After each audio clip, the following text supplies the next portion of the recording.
तू मारेगा मुझे? तुम सब यहाँ मुझे मारने इकट्ठे हुए हो? अरे तुम्हारा खुद का कोई ईमान धर्म नहीं है, तुम मारोगे मुझे?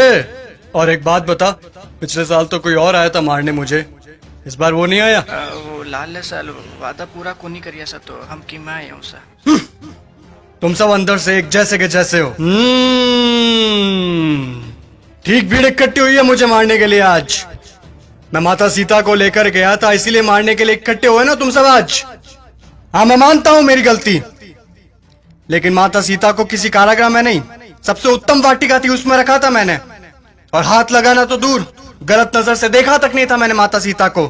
और तुम्हारे यहाँ छोटी छोटी बच्चियों को दरिंदे उठाकर लेकर चले जाते हैं, उनके साथ रेप करते हैं।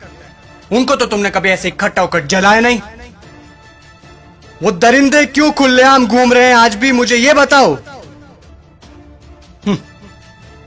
आए मुझे जलाने।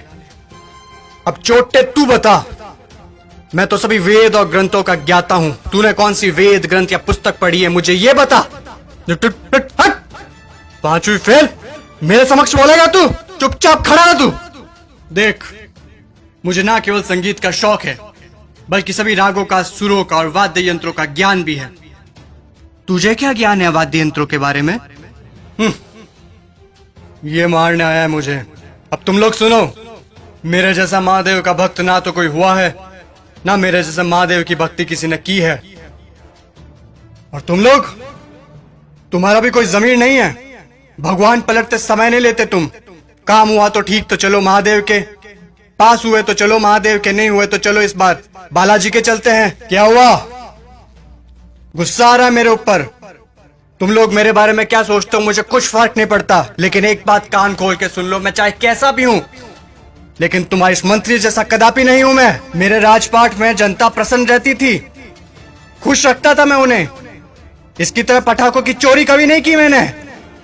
बोलूं, बता दूं सभी को, ये दुष्ट, ये तुम्हारा मंत्री दुष्ट एक नंबर का, ये कागजों में लिखता है कि रावण दहन के लिए 50 पेटी पटाखों के लगे, और लगा था 5 भी नहीं है, ये सब इसके घर पे जा रहे हैं। और तुम लोग क्या कहते हो? बुराई पर अच्छाई की जीत। कहां हुई, कहां हुई बुराई पर अच्छाई की जीत?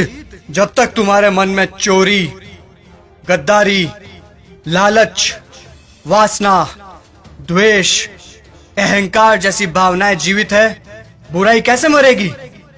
बुराई मर ही नहीं सकती। तुम लोग मुझे खत्म करने आए हो ना?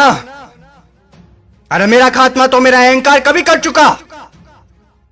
अब अगर मारना है, जलाना है, तो अपने अंदर छुपे रावण को जला, उसको मारो। सच्चाई और अच्छाई को अपना लो, बुराई अपने आप खत्म हो जाएगी। और अगर तुम मुझे जलाने के उद्देश्य से ही आए हो, तो मैं तुम्हें बता दूं कि सिर्फ छोटे बच्चे ही आज की तारीख में मुझे जला सकते हैं, क्योंकि उनके अंदर चोरी, गद्दारी, लालच, घृणा, वासना, द्वेष, अहंकार जैसी भावनाएं नहीं है। असल में वही हैं ईश्वर का स्वरूप। ए लड़के, लगा दे आग, फिर से जला दे।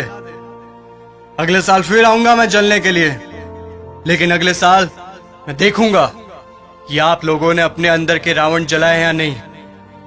खुश हैं अभी आप सब? एक बार फिर से आपका रावण जल रहा है।